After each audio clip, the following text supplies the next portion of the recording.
अस्सलाम वालेकुम नाज़रीन, मैं हूं अब्दुल मन्नान, क्लिनिकल साइकोलॉजिस्ट। आज मेरे साथ मौजूद हैं कुछ डॉक्टर्स। इनसे भी बात करेंगे। ये इंटर्नशिप के लिए आए हैं और हम कोशिश करेंगे कि आज आप लोगों के पूछे गए सवालात पर भी हम डिस्कशन करें, बाकायदा उसके जवाबात दें। तो इनकी मैंने ड्यूटी लगाई थी पर्सनालिटी असेसमेंट के लिए। आपको मैंने कुछ काम दिया था कि अपनी 5 खूबियाँ और खामियाँ लिखनी हैं, जैसे क्वालिटीज़ और फ्लॉज। आपने लिखे, लेकिन आपने टर्म्स लिखी हैं, आपने पूरी वर्डिंग नहीं लिखी।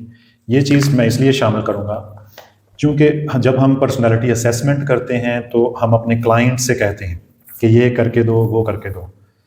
तो बाज़ औक़ात क्लाइंट जो है ना, वो पढ़ा लिखा होता है या उसने गूगलिंग की होती है, तो वो टू द पॉइंट कोई बात करता है। मसलन वो कहता है मुझे एंग्जाइटी है, मुझे डिप्रेशन है, तो आपने मिनोन उसको तस्लीम नहीं कर लेना कि जनाब इसको डिप्रेशन है। आपने उससे पूछना है कि डिप्रेशन से आपकी मुराद क्या है। जैसे मैंने आपसे कहा था, आपने क्वालिटीज़ में लिखा है कि इमोशनल और एम्पैथेटिक होना, डीप थिंकर होना, क्यूरियस होना, लाइट हार्टेड होना।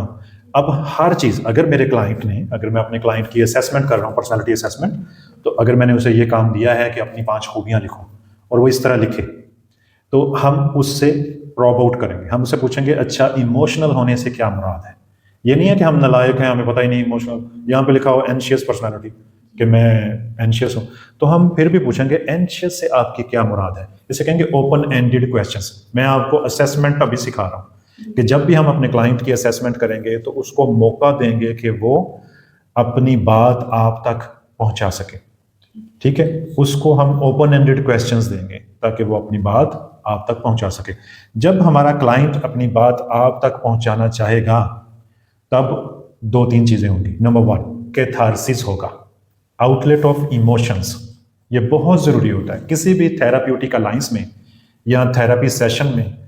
ये चीज़ बहुत इंपॉर्टेंट होती है कि जो कन्वर्सेशन फ्लो है वो ज़्यादातर नेचुरल हो, कुदरती तौर पे बात आगे बढ़े, और साथ में जो फ्लो है वो क्लाइंट टू थेरापिस्ट हो।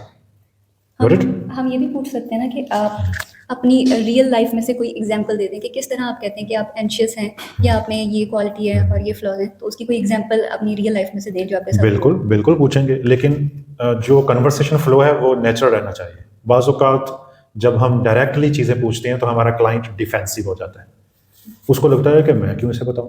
बाज़ औक़ात सेशन से पहले ही क्लाइंट कह देता है कि इन मौज़ूआत पे मैं बात नहीं करूंगा, वो पहले ही बता देता है। तो हमने अपने क्लाइंट को एक चैलेंज देना होता है, ओपन चैलेंज के ठीक है आप इस पे बात ना कीजिएगा, और आपकी स्किल्स और एक्सपर्टीज़ ये बताएंगी कि क्लाइंट उसी मौजू पे खुद बताएगा आपको। वजह क्या होगी, वो आपको इम्पैथेटिक पाएगा तो वो बताएगा ना। इम्पैथी होती क्या है, आपने कहा कि मैं इम्पैथी अपनाए हुए हूँ, बताएं मुझे आपकी क्या मुराद है इससे। एम्पैथी मीन्स कि अपने आप को उस इंसान की जगह पर रख कर उस चीज़ को महसूस करना जो वो महसूस कर रहा है। वेरी गुड, अब ये बिल्कुल ठीक बताया आपने। हम इसे कहते हैं put your feet into others shoes. आपको पता चले कि उसके एहसासात एक्चुअली क्या है, और ये तभी मुमकिन है जब हम अपने आप को दूसरे की जगह रख के देखते हैं। लेकिन यहाँ पे थेराप्यूटिक प्रैक्टिस में हम ये करते हैं कि हम वापस अपना बहाल भी करते हैं। हम उसकी जगह रख के दुनिया को देख के वापस अपनी जगह न्यूट्रल वे से भी दुनिया को देखते हैं और उसको दिखाते हैं। ठीक हो गया। अब बात आगे बढ़ाते हैं, हम इसमें क्वेश्चंस भी शामिल करेंगे अपने क्लाइंट्स के। लेकिन मैं आपको ये भी बताता चलूं कि जो आपने फ्लॉज लिखे हैं उसमें भी अगेन इमोशनल है और परफेक्शनिज्म है और इम्पेशेंट है, सेल्फ पिटी है। अमूमन ये चीज़ें तकरीबन हम सब में किसी ना किसी मकदार में पाई जाती होती हैं, लेकिन इनका ताल्लुक होता है पीछे। जैसे कि मैं इमोशनल हूँ, ये आपने लिखा है, तो इमोशनल होना, इसके पीछे कोई ना कोई रूट काज होगी। तो हमने ऐसा करना है कि अपने क्लाइंट्स को मजबूर करना है कि वो अपने अंदर पाए जाने वाली खूबी या खामी की रूट कॉज तक जाए। फिर वो क्लाइंट खुद बताएगा कि मेरी अम्मी ऐसी थी तो मैंने उनसे ये लर्न किया, ये अच्छी हैबिट मैंने उनसे ली, ये फलां हैबिट मैंने फलां से ली। तो वो क्लाइंट जब इस काबिल हो जाए कि वो रूट कॉज तक जाना शुरू कर दे तो चीज़ें बेहतर हो जाती हैं। बाज़ औक़ात हमारे क्लाइंट्स को पता होता है कि मेरी ज़िंदगी में जो भी सिनेरियोज चल रहे हैं उसकी वजह मेरी ज़िंदगी का कौन सा वाक़या है, लेकिन वो वाक़या बताना नहीं चाहता। फिर वो क्या करेगा, क्लाइंट कॉन्शियसली और अनकॉन्शियसली उस वाक़ये के गिर्द घुमाएगा अपने थेरापिस्ट को। ठीक है, वो बताना भी नहीं चाहता लेकिन वो उसके इर्द गिर्द आपको घुमाएगा। तो आपको उसकी वर्ल्ड में इंटर होने के लिए कुछ पॉइंट्स चाहिए होंगे, वो आपने तलाश कर लें कि फ्लो कन्वर्सेशन का नेचर रहे, और कभी भी अपने क्लाइंट से क्यों ये नहीं पूछना। मसलन आपका क्लाइंट कहे कि मैंने ये किया, आपने ये नहीं करना कि क्यों, तुमने ये क्यों किया। ठीक है, कुछ चीज़ें हैं जो नहीं की जाती। आपका क्लाइंट आपको कह सकता है कि क्यों से, क्या मेरी मर्जी, या हो गया, हालात ऐसे थे। तो दूसरे नंबर पे आपने मैक्सिमम कोशिश करनी है कि अपने क्लाइंट की पर्सनालिटी असेस करते वक्त ये जान लें कि क्या मेरा क्लाइंट नोडिंग चाह रहा है कि मैं उसकी बात पे सर हिलाता जाऊं, या मेरा क्लाइंट इस ऐसे नोडिंग करने से इम्पल्सिव हो रहा है, परेशान हो रहा है, तो मुझे नहीं करना वो। क्या मेरा क्लाइंट मेरे लगातार आई कांटेक्ट से परेशान हो रहा है, तो मुझे फिर लगातार आई कांटेक्ट नहीं करना। क्या मेरा क्लाइंट मेरे आई कांटेक्ट ना करने से डिस्ट्रैक्ट हो रहा है कि ये मेरी बात ही नहीं सुन रहा, तो मुझे फिर आई कांटेक्ट करना है। तो हमें अपने क्लाइंट के मुताबिक चलना। इवन दैट आपका क्लाइंट आता है, आप देखते हैं वो कहाँ से आया है, वो देहात से आया है, उसने कौन सी ड्रेसिंग की है, ठीक है, तो आप हाई फाई अपने ऑफिस में बैठे हुए हैं, ठीक है, पेंट कोट पहना हुआ है आपने, आपको फिर क्या करना है, अपने क्लाइंट का आईना बनना है। तो आपको बे रिलैक्स हो जाना चाहिए, अपने कफ ढीले कर दें, टाई ढीली कर दें। तो क्लाइंट को ये तासुर जाना चाहिए कि हम दोनों एक जैसे इंसान हैं, मैं कोई बहुत बड़ी चीज़ नहीं हूँ, तब थेरेपी का आगाज होगा। अदरवाइज आप थेरेपी क्या करेंगे, क्लाइंट तो आपके सामने बैठ के और कॉम्प्लेक्स में चला गया। और लैंग्वेज का यूज़ भी देते हैं कि जिस तरह की वो लैंग्वेज बोल रहा है आप भी वही लैंग्वेज इस्तेमाल करें। एग्जैक्टली। अब इस पे मुझे एक लतीफ़ा भी याद आ गया। हमें ये सिखाया गया कि अपने क्लाइंट अगर वो सराइकी बोल रहा है तो आप भी कोशिश करें उसी में बोलें जितनी आप बोल सकते हैं। पंजाबी बोल रहा है तो अपने क्लाइंट के साथ पंजाबी में बात करें, और कोई अंग्रेज़ी ना जाने, कोई टर्मिनोलॉजी ना। तो हॉस्पिटल में हम प्रैक्टिस कर रहे थे, तो मेरी एक कोलीग, वो एक बुढ़िया उसको अलॉट हुई थी, वो उससे बात कर रही थी। तो बुढ़िया ने उसने बुढ़िया से सेहत पूछी कि अब माँ जी आपकी सेहत कैसी है। तो बुढ़िया ने कहा कि हुण मेरी तबीयत वाले। तो अब उसको थोड़ा समझ ना आई, उसने दोबारा पूछा, मैं साथ वाले बेड पे पेशेंट था उसके पास था, तो उसने फिर कहा कि हुण मेरी तबीयत वाले। तो उस लड़की ने कहा माँ जी की वाल पेंदे है। तो सम टाइम पता नहीं चलता कि ये क्या कह रहा है। तो इतने भी नालायक नहीं होना चाहिए कि आपको पता ना चले कि वो क्या कह रहा है। तो उसके फेशियल एक्सप्रेशंस क्या हैं, उसके जेस्चर्स आपको पढ़ने आने चाहिए। इंशाल्लाह हम एक सेशन करेंगे फेस रीडिंग पे। अभी भी मैं कुछ चीज़ें बताता हूँ। आप पर्सनालिटी असेसमेंट कर रहे हैं, आपका क्लाइंट आपके सामने है, क्लिनिकल इंटरव्यू चल रहा है, क्लाइंट कैसे बैठा है, क्या वो ऐसे बैठा है, लेग्स प्रेस टुगेदर, ये सारी चीज़ें उसके शो करवाती हैं डिफेंसिव होने को। क्या आपका क्लाइंट इम्पल्सिविटी शो करवा रहा है, बार बार पाँव हिलाई जा रहा है, या टेबल पे कुछ दे मार रहा है, या पेंसिल से खेल रहा है, ठीक है। तो हमने सबसे पहले क्या करना है, उसको रिलैक्स करना है, उसको बाकायदा कहना है कि आप टेक लगा लें, आप बिल्कुल रिलैक्स हो जाए। जब बात करने में जल्दी ना करें, खुद भी बात करने में जल्दी ना करें।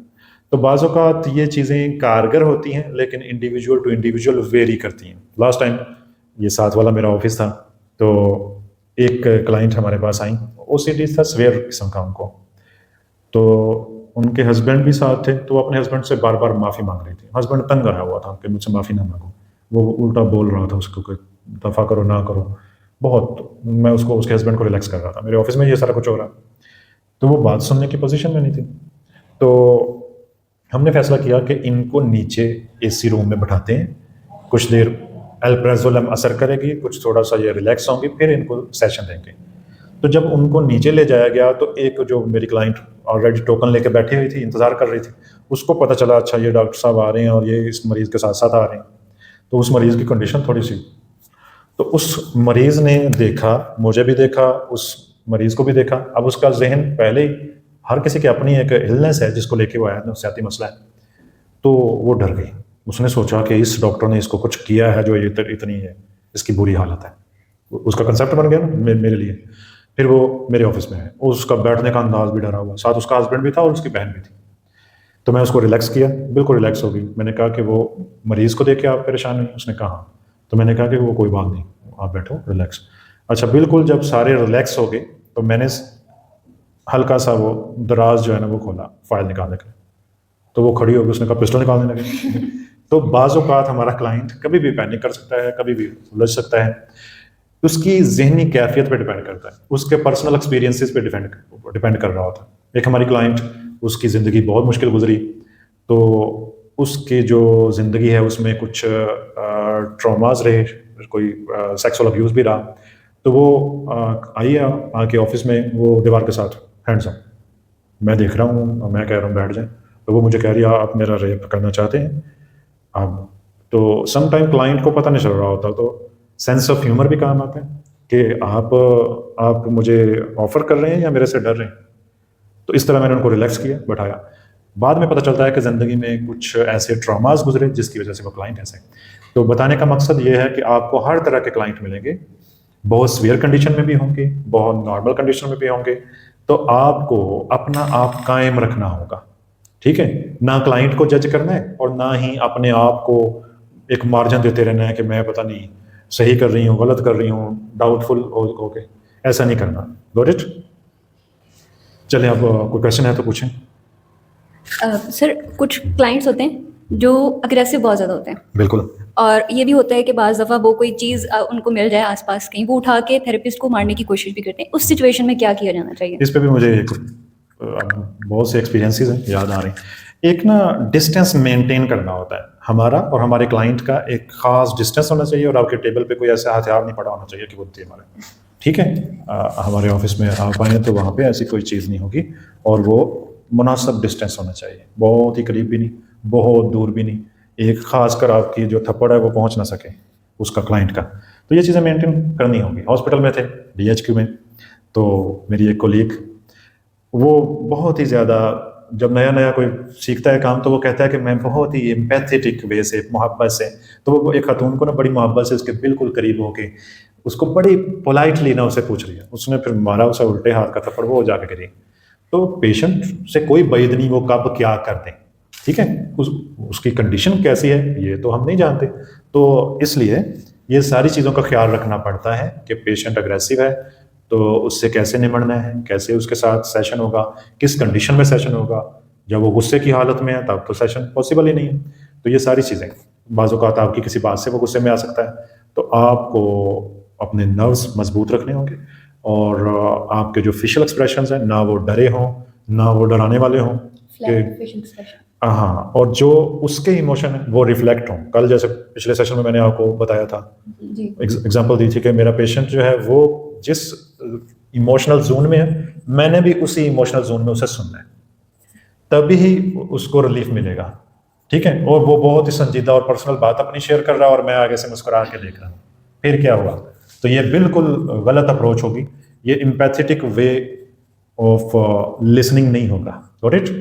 जी, आपकी वीकनेसेस में है सेल्फ डाउट है, ओवर थिंकिंग है, एंशियस, लैक ऑफ कॉन्फिडेंस है। स्ट्रेंथ आपकी है एम्पैथेटिक होना, फॉरगिविंग और पेशेंस है, और गेट्स हैप्पी ओवर। सर एक क्वेश्चन है, कुछ लोग होते हैं जिनमें डिसीजन मेकिंग पावर नहीं होती जी, वो कोई डिसीजन लेते हैं तो उसमें हमेशा डाउट में रहते हैं, जब तक वो 3-4 लोगों से पूछ ना रहे वो कोई डिसीजन ले ही नहीं पाते। ऐसा क्यों होता है? ऐसा मुख्तलिफ रीजंस हो सकती हैं, लेकिन इसमें जो मेन प्रॉब्लम है वो ये है कि ऐसे लोगों को एक्सटर्नल वैलिडेशन चाहिए होती है। जब एक्सटर्नली उसको अप्रूवल मिलता है तो वो किसी चीज़ को सही समझता है। मसलन आपने बड़ी अच्छी ड्रेसिंग की, जब तक आपको कोई कह ना दे कि तुम अच्छी लग रही हो तब तक तसल्ली ना आए, रीएश्योरेंस की नीड रहना। इसका मतलब होता है कि हमारी पर्सनालिटी ट्रेट ऐसे बन गई हैं, बचपन में हमें हमेशा इंकरेजमेंट की ज़रूरत रही है, तो अब हमारा लोकस ऑफ कंट्रोल एक्सटर्नल हो गया। हमें ज़्यादातर दूसरों से, आजकल सारी दुनिया से कोई अपनी तस्वीर लगाता है ना, फिर वो देखता है कितने लाइक आए हैं, कितने कमेंट्स आए हैं, यानी कि उसको डाउट है कि वो प्यारा है या नहीं, उसको दूसरों की वर्डिंग की ज़रूरत पेश आ रही है। Why you want to win everyone's approval? आपको हमेशा दूसरे की अप्रूवल क्यों दरकार है कि दूसरा आपको गुड बैड इस कैटेगरी में रख रहा है? तो मेरा ख्याल है कि आपको ये पता होना चाहिए कि आप क्या हैं, आप क्यों हैं और आप कैसे हैं। एज इट इज़ अपने आप को एक्सेप्ट करना चाहिए, इम्प्रूवमेंट करते रहना चाहिए जितनी हो सके। लेकिन ये जो होता है कि सेल्फ डाउट और कभी भी ये फीलिंग ना आना कि मैं बेहतर इंसान हूँ या मैं कोई चीज़ अच्छी से कर सकती हूँ, या बिल्कुल ही ओवर कॉन्फिडेंट हो जाना, तो तवाज़ुन की कैफियत में रहना बहुत ज़रूरी है। राइट? अब ज़ैनब की बारी आ गई है। वीकनेसेस में आपने क्या लिखा है? Self doubt. बताएं कोई एग्जांपल। जैसा कि मुझे लगता रहता है कि मैं ना जो भी काम करती हूँ वो गलत करूँगी। मसलन मसलन अभी आप प्रेजेंटेशन ले लें तो मुझे लगेगा मैंने प्रेजेंटेशन गलत दी है, तो कभी आपको अप्रूवल कम मिला? ये इम्पल्सिविटी छोड़ें, पेंसिल रख दें। हाँ, अब शायद। बताएं। आप पहले तो गहरा लंबा सांस लें। अब मुझे बताएं कि जब आपको आते ही मैंने कहा कि ये लिखा है, वो ऐसे वैसे थोड़ा सा इस तरह सवालात पूछे, तो एक लहर दौड़ी थी कि पता नहीं Heartbeat सबक थी। सुनने वाले हैं। हार्ट बीट थे इसमें। हाँ बिल्कुल, तो वो नजर आ रही थी, वो पता चल रहा था। ठीक है, तो ये चीज़ कब से है और ये कितने दिन बाद जाएगी? अभी आप यहाँ पे आते हैं तो ये तो जानी चाहिए, इस पे काम करेंगे हम। जी ठीक है, इसको देखेंगे, मरीजों को सुनेंगे तो फिर आपको और भी ज़्यादा अंदाजा होगा। उसके बाद ओवर थिंकिंग है। ओवर थिंकिंग के ऊपर मेरा ये संडे को सेशन एक आ रहा है, जी उसको वॉच करना है। उसमें न्यूरो साइंस का बताया, अभी भी मैं डिस्क्लोज करूंगा कि क्या क्या है उसमें। फिर लैक ऑफ कॉन्फिडेंस, इसकी को मिसाल दें, ये उसके साथ सेल्फ डाउट के साथ जुड़ा हुआ जी कि खुद अतमादी ना आना, लगना कि जो भी चीज़ मैं करूँगी गलत ही करूँगी। कभी किसी ने आपको बेहतर फील ही नहीं करवाया, एक जो अप्रूवल होता है कि तुम बेहतरीन हो, तुम कर सकती हो, ऐसा सना पुश। करवाती है। जी सना करवाती है। हाँ, ये तो आप करवाती हैं, लेकिन घर में पहले ज़िंदगी में ये तो साथ पड़ी भी नहीं है आपकी। नहीं साथ आप दोनों की दोस्ती कैसे हुई, कब हुई? हमारी सेकंड ईयर में सेकेंड ईयर में हम लोग साथ थे और तब हमारी इतनी फ्रेंडशिप नहीं थी, लेकिन बीए में हम लोग तब हमारी फ्रेंडशिप हुई थी और अभी तक है। एक दूसरे को कौन कौन से डिसऑर्डर्स दिए हैं गिफ्ट में? नहीं डिसऑर्डर नहीं दिए, लेकिन जी। जब भी कोई हमें मसला होता है तो हम आपस में एक दूसरे से डिस्कस करते हैं। Very good. अच्छा, फिर आ जाए स्ट्रेंथ, एम्पैथेटिक होना इन्होंने बताया। जी। क्या आप भी ऐसा करती हैं? जी जब आप कोई मूवी देखती हैं, ड्रामा देखती हैं, तो आप इतनी एम्पैथेटिक वे से देखती हैं कि आपको उसका दुख महसूस होता है? जी रोना आ जाता है, रोना भी आता रो है? भी रही होती है तो भाई कहती है ये क्या कर रही है, हाँ। ना देखो रोना आ रहा है तो। बिल्कुल। अब ये जो चीज़ है ना, ये एम्पैथेटिक होने से थोड़ा सा आगे की चीज़ है, जो मैंने पहले बताई कि एक थेरापिस्ट को अपने असल में वापस भी आना चाहिए। जी ठीक है, और फिर है फॉरगिविंग। आज तक कितने लोगों को माफ़ किया? ये जी, बहुत बड़ी ताकत है। जिन्होंने भी गलत किया तकरीबन साथ साथ में माफ कर दिया। ये कौन डिसाइड करता है कि किसी ने आपके साथ गलत किया या आपने उसके साथ गलत किया? हाँ, ये तो नहीं, लेकिन जब मुझे लग रहा होता है कि किसी ने मुझे हर्ट किया है तो फिर मैं थोड़ी देर रोती हूँ, सारा कुछ सोचती हूँ, फिर मैं कहती हूँ कोई बात नहीं, जो हो गया अल्लाह ताला कर देंगे ठीक। नाज़रीन, ये मैं अक्सर आपसे डिस्कस करता रहता हूँ कि आपकी हिट लिस्ट पे जो लोग हैं ना, जिनको आप दोज़ख में देखना चाह रहे हैं, उनके लिए जन्नत की दुआ कर। ये आपका ज़र्फ़ है, और बड़ा ज़र्फ़ होगा तो बड़े बड़े दर्द भी आप मुस्कुरा के झेल लेंगे। Very good. उसके बाद है पेशेंस। ये कैसा पेशेंस है जिसमें आप 1.5 घंटा रो के बाद में? नहीं देखिए, जब कोई गलत कह रहा है, कुछ गलत हो रहा है तो मैं रिएक्ट नहीं कर रही, ये भी बहुत बड़ा हाँ, सबक अगर है। आप रिएक्ट नहीं कर रही तो फिर तो अच्छी बात है, जी। रिएक्शंस जो हैं। लेकिन जब आप रिएक्ट नहीं करती तो आपकी बॉडी रिएक्ट करती है, रो के नर्वस सिस्टम उथल पुथल हो जाता है, मतलब मैं अगर स्टमक उन्हें अपसेट हो जाता है। जी उन्हें जवाब नहीं दे पाती तो बस वो आंसू जो होते हैं वो हाँ। अपने अंदर ही उतार trauma stores in the body, body React- keeps the score. React करने की बजाय रिस्पॉन्ड करना सीखना चाहिए। क्या दोनों में क्या फ़र्क है?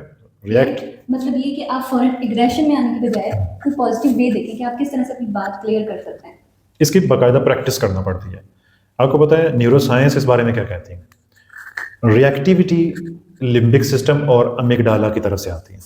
ठीक है, वो इंसान को रिएक्टिव कर देता है, वो फौरी तौर पे सोचे समझे बिना कोई अल्फाज, जेस्चर्स और सम टाइम हाथ चलाकी वो करवा देता है। हालांकि फ़र्द की वो इंटेंशंस नहीं होती, वो ये करना नहीं चाह रहा होता, बस उसका ब्रेन का लिम्बिक सिस्टम वो करवा देता है। बाद में उसे अफसोस भी होता है, पछतावा भी होता है। तो ब्रेन में अगर तो most evolved part of the brain prefrontal cortex हुकूमत में हो तो चीज़ें नॉर्मल होती, और अगर most primitive part of the brain limbic system हुकूमत में हो तो चीज़ें बहुत वर्स्ट होती हैं। रिएक्टिविटी होती है, ओवर थिंकिंग होती है, नेगेटिव थिंकिंग होती है, और बॉडी में एक डिस्कम्फर्ट की सेंसेशन ऑल टाइम रहती है। करेक्ट? तो ये शिफ्ट कैसे किया जाए? रिएक्टिविटी से रेजिलियंस की तरफ कैसे शिफ्ट किया जाए?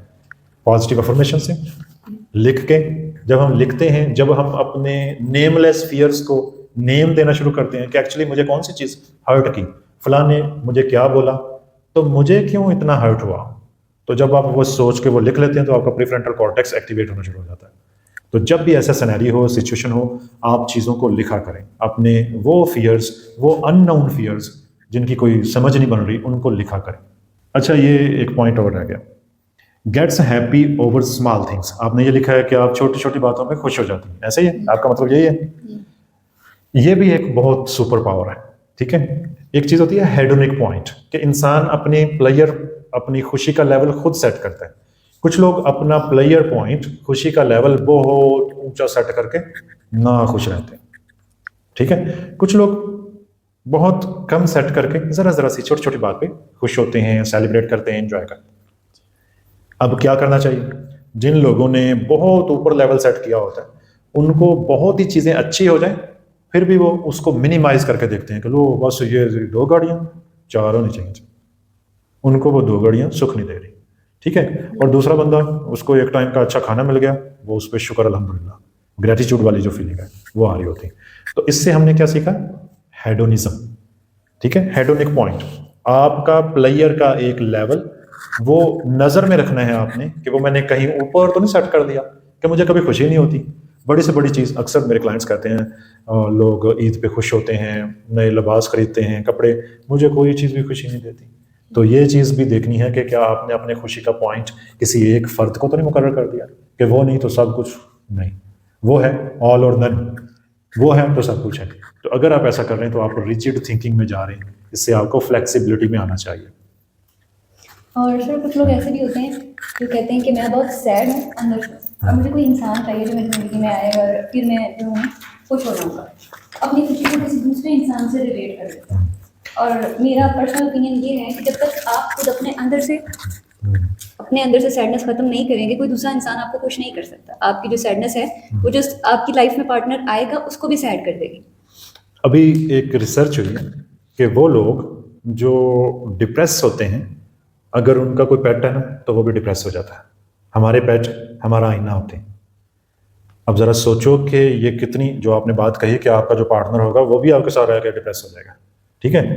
तो अब ज़ैनब आपकी इसमें क्या ओपिनियन है? मुझे तो यही लगता है जैसे कि नहीं, इस हिसाब से पूछ रहे हैं हम। तो ये आप जो अपनी है ओपिनियन दें ना, जो भी। अच्छा, मुझे तो यही लगता है कि जैसे ये कह रही है कि जब बंदा डिप्रेस हो साथ वाले को भी कर देगा, तो अगर सामने वाले की वैसे अगर उसकी एबिलिटी ज़्यादा हुई, वो चीज़ों को उसमें इतना स्टेमिना हुआ कि वो बर्दाश्त कर सकता है, मे बी वो आपको इस डिप्रेशन से निकाल दे। और ये भी हो सकता है वो भी आप जैसा हुआ तो वो बेचारा वो खुद डिप्रेशन में चला जाएगा। असल में यहाँ पे रूट कॉज तलाश करनी होगी। एक इंसान वो दूसरे इंसान की तलाश में है कि मैं डिप्रेस हूँ, मुझे फलां चाहिए, या मुझे कोई साथी चाहिए, कोई सहेली, कोई दोस्त, कोई जीवन साथी। तो इस पे मैं एक वीडियो सेशन किया है, लम्स की भूख, touch deprivation. Some time starvation होती है टच की, कि हमें बचपन में जो हेल्दी टच होता है ना, जो माँ बाप आपस में प्यार करते हैं, ज़रा सोचें कि हमारे अब्बू ने हमें कितनी दफ़ा गले लगाया था या सर पे हाथ रखा था। कई अब्बू ऐसे भी होंगे जिनको ये पता ही नहीं होगा कि ऐसा भी करते हैं, ठीक है। और कई अब्बू होंगे जो ज़्यादा ही करते होंगे। इतदाल ज़रूरी है। जिनको ज़्यादा लाड प्यार मिले वो भी बाद की ज़िंदगी में फिर वो उनकी एक्सपेक्टेशन आए होती है, और जिनको मिले ही ना, तो फिर जब वो बड़े होते हैं तो उनको एक भूख होती है लम्स की, और वो लम्स अगर हेल्दी ना मिले ना तो वो अनहेल्दी लम्स की तरफ चले जाते हैं। Got it? तो ये चीज़ें हैं, हमेशा रूट कॉज पे जाना है। और सर जब तक हम अपनी बातें किसी से शेयर ना करें, मतलब कुछ बातें होती है ना बंदा अपने तक रख लेता है, जी जी। लेकिन जब तक शेयर ना करें तब तक वो बातें दिमाग में घूमती रहती हैं, टेंशन रहती है। और शेयर कर ले तो सुकून आ जाता है। तो कुछ बातें होती हैं जो बंदा अपने तक भी रखे, फिर वह कैसे कंट्रोल करे अपनी सैडनेस को या अपनी टेंशन को। ये हर इंसान पे खुद पे डिपेंड करता है कि कुछ लोग ऐसे होते हैं एक्सट्रोवर्टेड होते हैं, वो चीज़ों को शेयर करके रिलैक्स होते हैं, और जिससे शेयर की होती है वो बेचारा परेशान हो जाता है और वो आज़ाद हो जाते हैं उस चीज़ से। कुछ लोग होते हैं वो शेयर करके पछताते हैं कि मैं क्यों बता बैठा, ये तो मसला हो गया, ठीक है। अब कुछ लोग होते हैं जब तक वो कह ना दें उनके अंदर एक गोला सा घूमता रहता है, ये बात है मैं किसको बताऊँ, ठीक है। तो ये पर्सनैलिटी ट्रेट है, और एक हैबिचुअल हो जाता है इंसान कि मुझे फलां से शेयर करके ही सुख मिलता है। तो वो फलां जब तक दस्तयाब नहीं होता वो चीज़ें भाई अगर वो दस्तियाब ना हो तो यही तो देखना है कि वो क्यों ज़रूरी है, कोई और क्यों नहीं है, ठीक है। किसी और पे इतना ट्रस्ट हाँ, ना हो तो यही तो है, फिर प्रोफेशनल से हेल्प लें, ठीक है। मेरे साथ शेयर करें। समटाइम प्रोफेशनल पे भी नहीं होता ट्रस्ट, तो फिर टकरे मारें दीवारों पे, ठीक है। मतलब इतनी छोटी छोटी बातों की टेंशन नहीं होनी चाहिए बंदे को, लेकिन शायद ओवर थिंकिंग की वजह अच्छा मैं आपको, हाँ ये ओवर थिंकिंग की वजह से है। आपका जो ब्रेन का कंट्रोल है ना वो लिम्बिक सिस्टम के पास है, तो हमने वो कंट्रोल शिफ्ट करके प्री फ्रंटल कॉर्टेक्स को देना है। वो कंट्रोल शिफ्ट कैसे होगा? वो होगा कि आप डेली थॉट रिकॉर्ड लिखें, ये डायरी आपके पास है बड़ी प्यारी सी, इस पे आप डेली के थॉट्स लिखें, जो चीज़ आप चाहते हैं ना जी कि मुझे फ़लाँ सुने, मुझे वो फ़लाँ दस्तयाब ना भी हो, डायरी सुने की, फिर अगर हिम्मत हुई तो वो आप शेयर करें यहाँ पे, ठीक है। ये सबसे बड़ा होता है। नाज़रीन, मैं आपसे भी मुखातिब अक्सर होता रहता हूँ कि मैंने बाकायदा यूट्यूब पे एक सीरीज़ शुरू की हुई थी, सब कह दो। जब इंसान सब कह देता है ना, पंजाबी में कहते हैं बगैर किसी लत्थी चढ़ी के, फिर वो आज़ाद हो जाता है। ये एक रुकावट ही होती है कि लोग क्या सोचेंगे, मुझे जज कर लिया जाएगा। जिस दिन आपने ये हदूद क्रॉस कर ली, आगे आज़ादी है।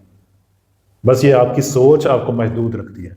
आप 7 पर्दों में अपने तरफ से इतने को छुपा रहे होते हैं, तो वो पर्दे आपको हील नहीं करते, वो उल्टा आपका स्यापा बनते हैं। लोगों को क्या पड़ी है कि वो आपका राज जान के, तो दुनिया के पास टाइम नहीं है, ठीक है। तो ब्रेन लिम्बिक सिस्टम के पास कंट्रोल हो तो वो फील करवाता रहता है कि तुम्हें खतरा है, तुम्हें लोगों से भी खतरा है, तुम्हें खुद से भी खतरा है, तो कभी भी रिलैक्स नहीं फील करता। तो चुने, किसी इंसान को चुने और उससे शेयरिंग करें। और अगर कोई नहीं मिल रहा, किसी अजनबी प्लेटफॉर्म से पे कह दें, आर्टिकल लिख दें कि लोग ऐसे, अपना सारा नज़ला निकाल दें। कैथारसिस बहुत ज़रूरी है, गॉट इट। इसमें मैं आपको बताता हूँ कैथारसिस की टर्म जो इजाद हुई वो कैसे हुई। पहले से कैथाक्सिस कहते थे, कैथेक्सिस, फिर वो आहिस्ता आहिस्ता कैथारसिस बना। एक फर्द था ब्रोयर नामी, वो एक खातून का इलाज कर रहा था, नफ्सियाती इलाज कर रहा था। वो खातून आती थी, ब्रोयर के ऑफिस में बैठती थी, वो उसे सुनता था। खातून को दोनों साइड पे फालिज था। तब साइकोलॉजी इतनी इमर्ज नहीं हुई थी, कोई इतना ज़्यादा इसमें कोई काम नहीं हुआ था। बस वो एक ऑफिस बनाया हुआ था, वो खातून आती थी, वो उसे सुनता था, गुड लिसनर था।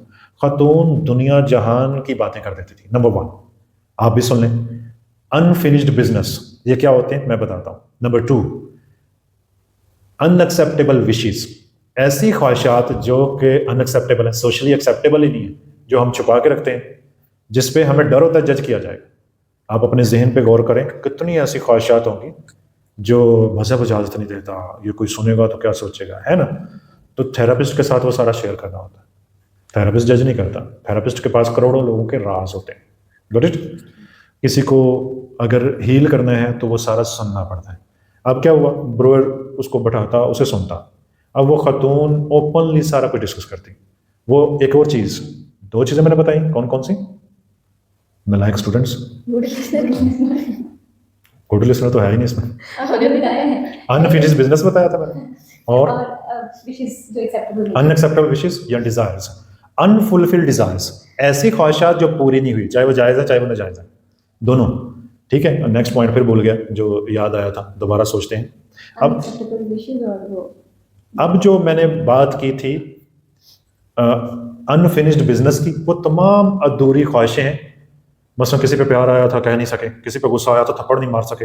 अब 10 साल हो गए हैं, हाथ पे खारिश होती है कि मारा होता उस दिन थप्पड़, क्यों नहीं मार सका, ठीक है।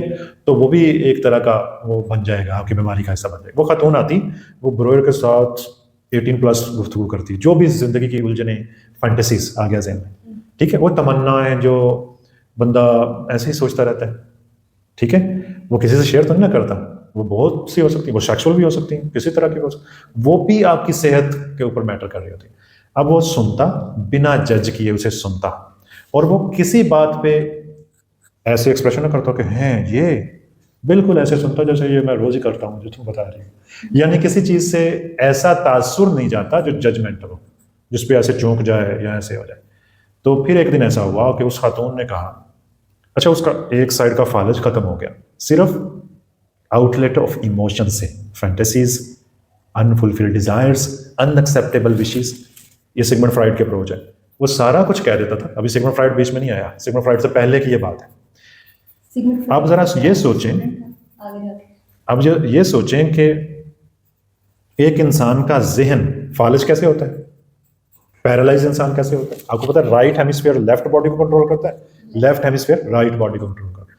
किसी वेन में रप्चर हो जाए, ब्लड क्लॉट बन जाए, तो खून की सप्लाई उस एरिया में नहीं जाती, तो उस एरिया को, जिस बॉडी के हिस्से को कंट्रोल करता है, वो श्रिंक होना शुरू हो जाता है, ठीक है, वो सिकुड़ना शुरू हो जाता है और फालिज हो जाता है। तो उसकी दोनों साइडें फालिज ज़्यादा थी, और वो अपनी unfulfilled desires, unacceptable wishes, unfinished business, वो सारा कह देती थी।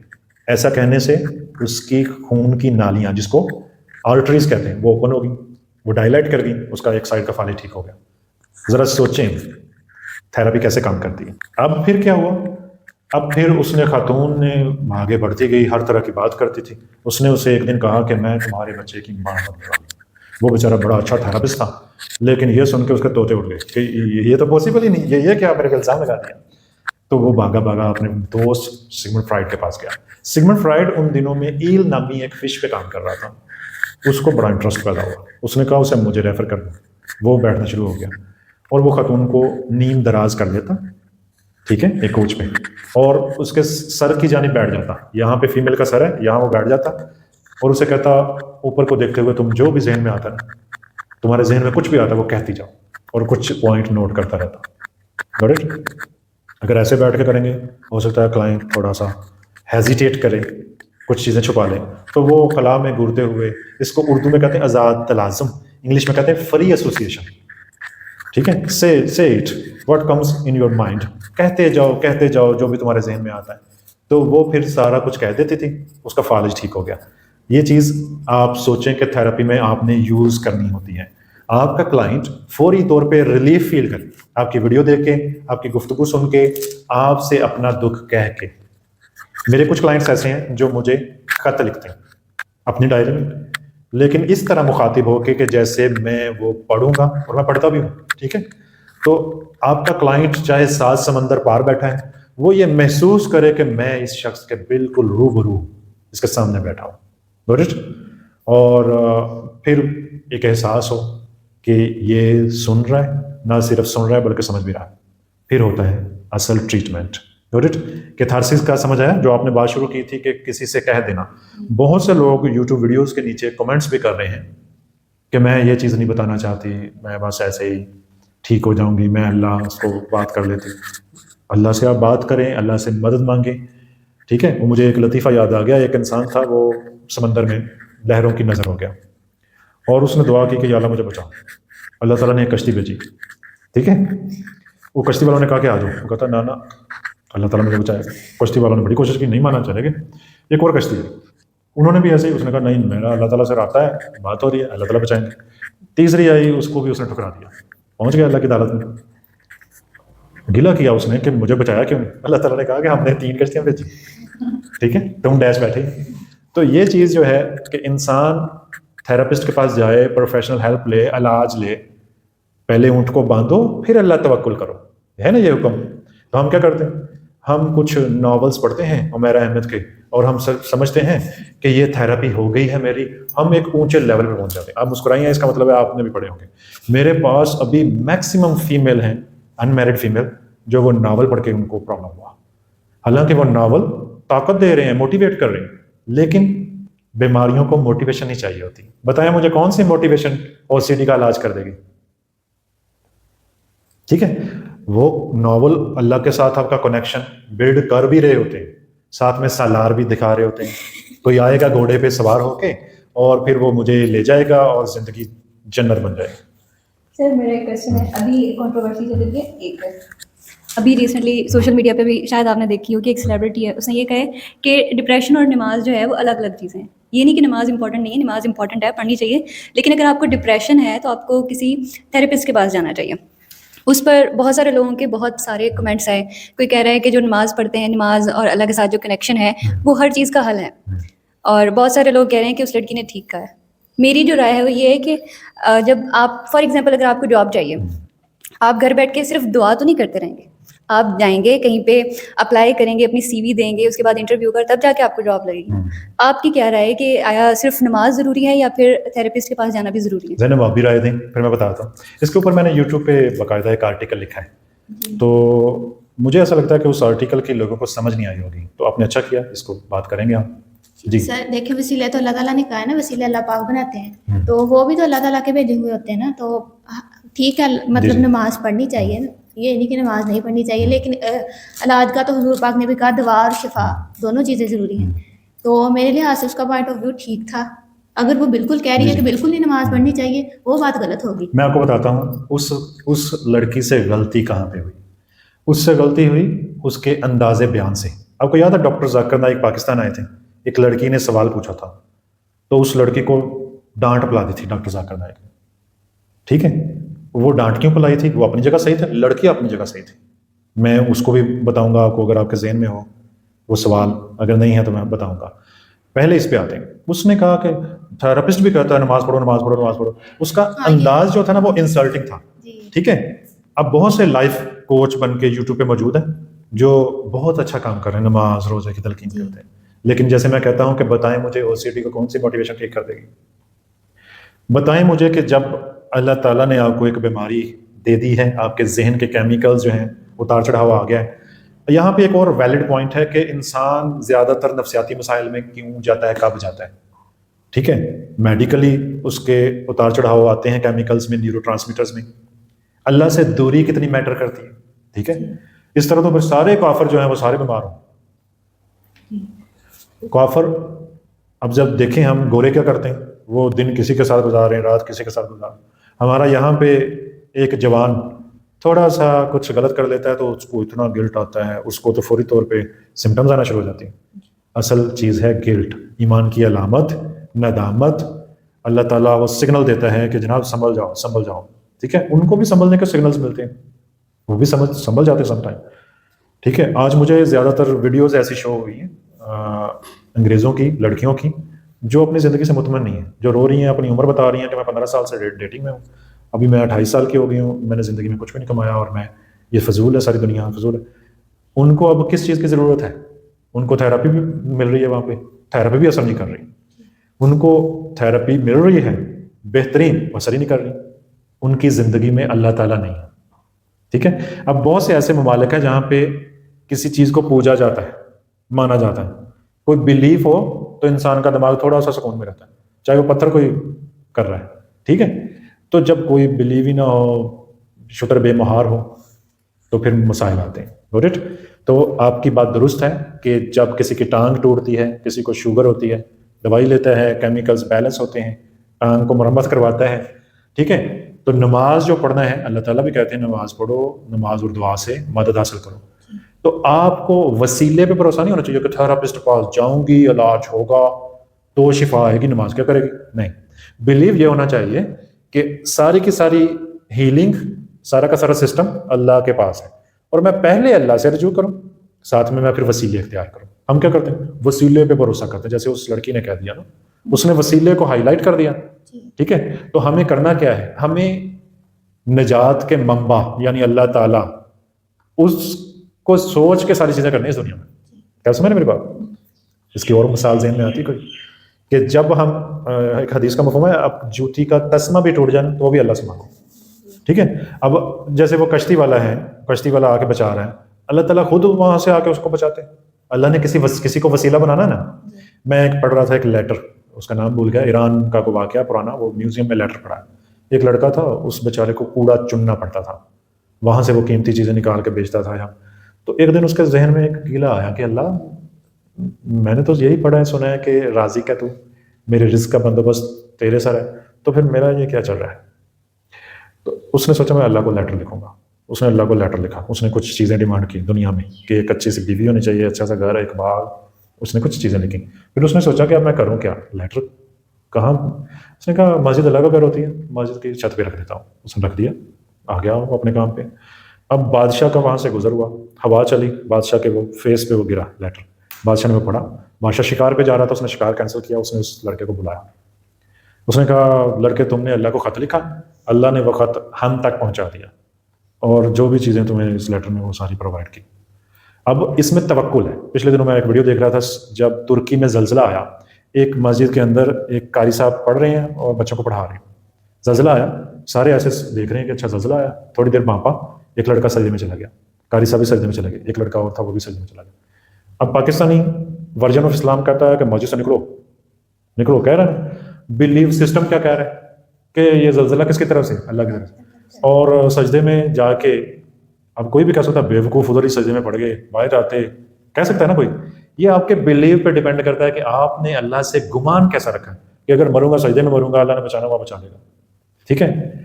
जब मौत आती है तो ये कुछ नहीं होता कि अगर 5 मिनट पहले ले आते तो जान बच जाती। अल्लाह ने वो 5 मिनट देने ही नहीं आपको, अगर शैतान के रास्ते खोलता है, अगर कि अगर थेरापिस्ट पास जाती तो इलाज होता, या अगर नमाज पढ़ती तो। नमाज तो फ़र्ज़ है, उसको तो सवाल ही नहीं पैदा होता कि उसको डिस्कस किया जाए कि पढ़नी है या नहीं पढ़नी। वो कह रहे हैं नमाज पढ़ो नमाज पढ़ो, नमाज तो पढ़नी ही है। ये हमने कॉन्सेप्ट लॉन्च कर दिया कि नमाज पढ़नी चाहिए या नहीं। नमाज तो फ़र्ज़ है। नमाज पढ़ते दौरान आपने पढ़ रहे हैं, नमाज आपकी ज़िंदगी में फ़र्ज़ है, आप फ़र्ज़ पे अमल कर रहे हैं, आपको जहनी मसला हो सकता है। हमारे यहाँ ये भी मिथ है ना कि जनाब ये इसके गुनाहों का नतीजा है, ये है वो है। नफ्सियाती बीमारियों को हमने हवा बना दिया हुआ है, ऐसे जैसे मजाक बना कर रख दिया। ठीक है, ये भी बिल्कुल उसी तरह है जैसे मेडिकल इलनेस होती है। तो ये अवेयरनेस फैलाने की मैं कोशिश कर रहा हूँ। तो इस चीज़ पे बात। और सर जिस तरह वो कह रही थी कि थेरेपिस्ट कहता है नमाज पढ़ो, तो अल्लाह ताला ने थेरेपिस्ट को वसीला बनाया, शिफा अल्लाह ताला की तरफ से मिलनी है। तो अगर ठीक है थेरेपिस्ट उसे नमाज का ना कहे, सिर्फ मेडिकेशन करता रहे, अल्लाह पाक ना शिफा दे तो। अब हाँ, वो जैसे सना ने बात की थी ना, इस पे मैं वीडियो सेशन भी कर चुका हूँ कि तीनों चीज़ें ज़रूरी हैं। अल्लाह तवक्कुल भी करना है, ट्रीटमेंट इलाज लेना सुन्नत है। आप घर बैठ जाओ, आप इलाज ही ना लो, अल्लाह ने आराम देना हुआ दे देगा आप नहीं। इलाज करवाने के लिए जाओ अल्लाह पे यकीन रख के। हाँ, अब पुराने ज़माने में भी हिकमत थी ना, हकीम बैठे होते थे, कुछ ना कुछ करते ही थे ना। ठीक है, तो वो सद्देबाब अल्लाह के नबी इलाज लेने में कोई बुराई नहीं है, उसको सुन्नत करार दिया गया ना इसी वजह से। तो फिर बंदा ये सोचे जनाब अल्लाह ने ये कर दिया है, अल्लाह इसको सही कर देगा, अल्लाह ऐसे कर देगा। बिलीव तो अल्लाह पे ही होना चाहिए, मगर वो जो वसीले हैं, वसाइल हैं जो अल्लाह ने अकल दी है, वो अख्तियार करने का हुक्म है। ठीक है, जंगों के लिए क्या था, अपने घोड़े तैयार रखो, घोड़े तैयार ही रखे और बंदा सोचे कि अल्लाह ने जिताना वो जिता देगा। मदद अल्लाह की तब आती है जब आप कोशिश करते हैं। राइट। तकदीर दो तीन तरह की होती है। एक तकदीर, इसमें मैं वीडियो सेशन कर चुका हूँ, एक तकदीर होती है जो बदल नहीं सकती। जैसे आपने फलां घर में पैदा होना था, वहीं पे पैदा हो, आपने फलां डेट को मरना है, आपकी वो फिक्स है। कुछ चीज़ें हैं जो दुआ से बदल सकती हैं। ठीक है, कुछ चीज़ें हैं कि अगर ये उठेगी तो वो दरवाज़ा खुलेगा, अगर ये मेहनत करेगी तो ये पास होगी। एक बंदा कहे मैं पढ़ना ही नहीं है, अल्लाह ने पास करना हुआ तो ऐसे ही कर देगा। ठीक है, तकदीर को ये गलत यूज़ करने वाली बात है। ठीक है, और कुछ लोग कहते हैं नहीं मैं मेहनत करूंगा तो मैं तकदीर बदल दूंगा, तकदीर मेहनत से बदल जाती, वो भी कुछ ना कुछ गलत कर रहे हैं। तो एक बैलेंस है कि तकदीर का कुछ हिस्सा ऐसा है जिसने दुआ से, कोशिश से बदलना है। अल्लाह ताला ने लिखा ही ऐसा है। ठीक है, अगर ऐसा लिखा हो कि ये अगर पढ़ेगी तो पास होगी, नहीं पढ़ेगी तो फेल होगी, ज़्यादा पढ़ेगी तो फर्स्ट आएगी। ठीक है, तो आप कैसे घर में बैठ के सोच सकते हैं कि नहीं मुझे मिलना हुआ तो घर में ही रिस्क मिल जाएगा, नहीं मिलना तो ना मिलेगा। मिलेगा, हो सकता है घर में मिल जाए। इसमें एक बुजुर्ग का वाकया, पता नहीं झूठे हैं क्या सच्चे। एक बंदा था, वो बुजुर्ग था अपने ज़माने का। एक गांव में 2-3 भाई रहते थे, उनके घर में एक फ्रूट का दरख्त था, कोई दरख्त था, वो फ्रूट उतारते और बेचते, अपना गुजारा करते, बड़े शुक्रगुजार भाई थे। बुजुर्ग ने कहा कि मैं आपका मेहमान बनना चाहता हूँ। वो मेहमान बन गया। अब बुजुर्ग ने रात को उनका दरख्त काट दिया और दरख्त काट के निकल गया। अब उन्होंने, वो सुबह उठे, उनका रोज़गार मिट चुका था। उन्होंने बुजुर्ग को फिर सुनाई कि चंगा बुजुर्ग से साढ़ा तो काम खराब कर गया। ठीक है, तो 6 माह बाद वो बुजुर्ग दोबारा आए तो बारे न्यारे हो चुके थे। जब उनका दरख्त कट गया तो उन चारों को या तीनों को मेहनत करने के लिए बाहर निकलना पड़ा। जब वो बाहर निकले तो उनके लिए नई राहें खुली, मेहनत का अंदाज बदला, काविश बढ़ी, तो उनका और भी ज़्यादा ग्रो कर गया। वो बुजुर्ग आया दोबारा, उसने कहा मैं इसलिए काटा था ये वो। बताने का मकसद ये है कि कभी ऐसा होता है कि आप जितनी मर्जी मेहनत कर लो, कुछ भी नहीं मिल रहा होता। ये भी अल्लाह ताला का फैसला होता है। बाज़ औक़ात मेहनत ही गलत साइड पे कर रहा होता है। ठीक है, अल्लाह ताला से दुआ करनी चाहिए कि अल्लाह ताला हमें उस मेहनत में न थकाए जो हमारे मुकद्दर में नहीं। ठीक है, मिलता ज़रूर है अगर हम मेहनत करें, हम सफ़र करें, ज़िंदगी में तकलीफ़ उठाएं, इस जहान में तो उस जहान मिल जाएगा, मिलेगा ज़रूर। आपकी इंटेंशंस क्या थी, आपकी नीयत क्या थी, ये डिपेंड करता है। राइट, दुनिया के लिए नीयत है तो दुनिया मिलेगी आपको, आखिरत के लिए नीयत है तो आखिरत मिलेगी। अब हम क्विकली बात करेंगे डॉक्टर जाकिर नाइक का वो वाकया जो हुआ था। एक लड़की उठी मजमे से, उसने कहा कि मैं कबायली फ़लाँ इलाके से हूँ जहाँ पे तबलीगी इज्तिमात होते हैं, लोग बहुत नमाज भी पढ़ते हैं, जहाँ पे बहुत, उसने लड़की का बताने का अंदाज था, उसने कहा कि वहाँ इस्लामी माहौल है, या साथ में ये कहा, और डॉक्टर जाकिर नाइक सुन रहे हैं। अब डॉक्टर साहब ने बहुत डांटा उनको, क्योंकि लड़की को वो बात कन्वे करना नहीं आई। डॉक्टर जाकिर नाइक ने उसको जो समझा उस वजह से दोनों में मिसअंडरस्टैंडिंग होगी। दोनों अपनी जगह सच्चे थे। मेरा जो एनालिसिस है, लड़की क्या कहना चाहती है वो मुझे अच्छी तरह पता है क्योंकि मेरे पास केसेस आते हैं। अब वो लड़की ने कहा कि वहाँ पे इतने तबलीगी इज्तिमात होते हैं, लोग दाढ़ियाँ भी रखते हैं, ठीक है, पगड़ियाँ भी पहनते हैं, और नमाज में भी शिरकत करते हैं, लेकिन वहाँ पे चाइल्ड अब्यूज़ बहुत ज़्यादा है। आप ज़रा सोचो, सेक्सुअल अब्यूज़ वहाँ पे बहुत ज़्यादा है। तो उसने कहा, उसने बहुत डांट दिया डॉक्टर जाकिर नाइक ने कि आप कह रही हैं इस्लामी माहौल है और साथ में ये आप इस्लाम को इससे कैसे जोड़ सकती हैं। डॉक्टर जाकिर नाइक अपनी जगह सही थे कि फिर वो इस्लाम तो ना हुआ, लड़की अपनी जगह सही है कि बज़ाहिर अपेरेंटली वहाँ प्रैक्टिस किया जा रहा है इस्लाम को। वो ये नहीं कह रही कि इस्लाम ये करवा रहा है, इस्लाम की वजह से ये हो रहा है, उसका ये मतलब नहीं था। उसका मतलब ये था कि ये चल क्या रहा है कि अपेरेंटली वहाँ पे तबलीगी इज्तिमात हो रहे हैं, नमाजें भी पढ़ रहे हैं, और अंदर खाते जो है वो सेम जेंडर अफेक्शंस और ब्ला ब्ला ब्ला। तो ये उसका क्वेश्चन था, और ऐसा है, इसको मानना पड़ेगा, इसमें इस्लाम का कोई कसूर नहीं, ठीक है। ये मुनाफिकत है कि वो इस्लाम के लबादे में डैश छुपे हुए हैं, और उनके उस डैश होने के पीछे उनकी साइकोलॉजी है। मैं केसेस डील करता हूँ, मुझे पता है कि उनका बचपन कैसे गुजरा है। फिर वो आगे एक बंदा जो बचपन में खुद अब्यूज़ का निशाना बना हो, वो बड़ा होकर शिकारी बनता है, ठीक है। तो ये एक चेन है, वो चेन कहाँ पे इलाज शुरू हो, कहाँ पे वहाँ पे कोई ऐसे कैंप लगे हैं, उनको बताया जाए, उनके एडिक्शन है, ठीक है। तो ये वजह है सारी।